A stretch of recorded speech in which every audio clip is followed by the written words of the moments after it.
Бананите и црниот дроб, помош, а не штета. Иако содржат природни шеќери, бананите се корисни за црниот дроб благодарение на растителните влакна, калиумот и антиоксидансите, објаснува гастроентерологот Дркин Рао. Заштита преку цревата. Влакната од бананите ја забавуваат апсорбцијата на шеќерот и ги хранат добрите цревни бактерии.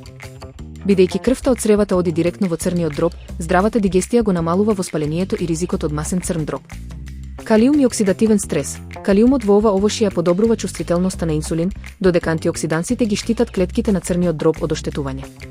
Целокупна исхрана. Експертите потсетуваат дека една намирница не може да ги избрише лошите навики. Бананите се одличен избор, но најважен за здравието е вкупниот баланс во исхраната.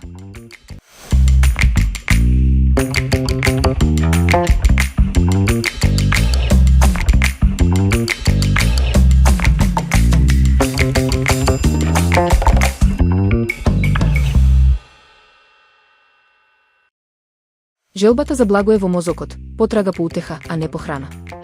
Потребата за чоколадо или колаче по напорниот ден ретко е знак за вистински глад.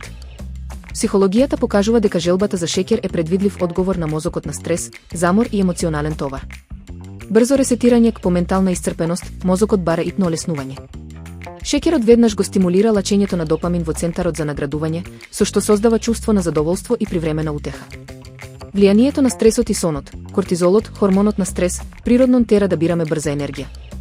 Слично на тоа, недостатокот на сон ја нарушува контролата на гладот, па мозокот по автоматизам бара сладки за да надомести енергија. Емоционален глад, за разлика од физичкиот глад кој доаѓа постепено, емоционалниот се јавува одеднаш и е насочен кон конкретна храна за утеха. Ова олеснување е привремено, па желбата брзо се враќа штом ќе исчезне ефектот.